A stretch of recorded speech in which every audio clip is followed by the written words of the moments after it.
Microbes are everywhere. They're in deep sea vents way under the sea at high pressures. They're in lakes 1,000 feet under the ice. They've been here long before we were, and they basically have built this world as we know it and contribute to all the life forms that we see around us. They are actually part of our physiology. The way we develop, the way our organs developed, and our systems develop in our body depend not only on functions that are encoded or produced by our genes, they depend on our microbes. There's at least as many microbes in and on us as there are human cells. They're so numerous that they outnumber the number of stars in the galaxy. In the last 50 years, we've seen a huge decrease in infectious diseases, measles, mumps, tuberculosis, hepatitis. That's all great. But in the identical time frame, we've seen almost an equal rise in autoimmune diseases, allergies, asthma, diabetes, intestinal disorders, and autism. When I think of dirt, I think that it's going to be full of germs.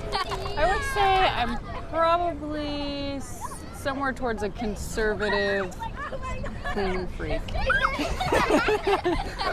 I remember learning about microbes in a 7th grade science class, and they taught us that microbes were germs and that they were essentially bad for your health.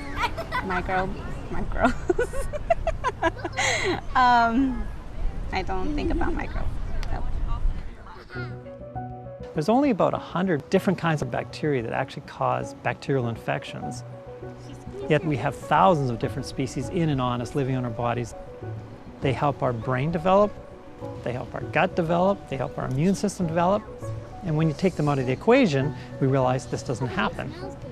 Then we started to see this rise in obesity and allergies and asthma and autism and ADHD, and you pick your disease. Some of the really important things child studies found is the relationship of the gut bacteria to asthma. For example, we know that children who get more antibiotics, they have higher risk of asthma. Children born by cesarean section have higher risk of asthma. Kids who live on farms have a lower risk of asthma. So when you start putting all those elements together, one of the common themes there is actually the bacteria that live inside us.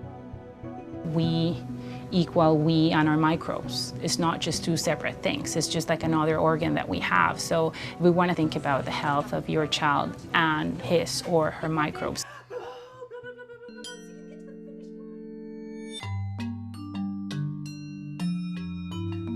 My daughter Eleanor, she was in a very dangerous position for delivery. So we had a scheduled cesarean delivery with her, which was not what I wanted. Just prior to Eleanor's delivery, we did a vaginal swab and collected the bacteria. And then just after she was born, we swabbed her eyes, ears, nose, and mouth to transfer the bacteria that she would have received had she been born vaginally. C. difficile is an infection caused by taking antibiotics. So if you treat with antibiotics, you maybe cure 20% of it. If you do a fecal transfer, you put feces from one person healthy into another person, you got a 94% cure rate. Want some? Our grandparents had much better microbes than we do now. We've gone to this sanitized version of life. We want our food sterile and clean. We want our hands washed every time we go into any building. You're greeted with a hand sanitizer. We're depriving our bodies from this exposure, a healthy exposure of microbes, especially when we're young. Birth is a very messy process. And ironically, this is important. I mean, I jokingly say that the best birthday present you ever give your kid is the very first one, and that's this big dose of vaginal fecal microbes. Boom, you're born with this. Welcome to the world, kid. Happy birthday. Happy birthday. So what's happened to our kids' missing microbes? And how do microorganisms that live in their guts affect the chance that they'll get asthma, disease of the lungs, or autism, which is a mental health disorder? More importantly, what can we do about it? In Let Them Eat Dirt, the hunt for our kids' missing microbes, we aim to find out.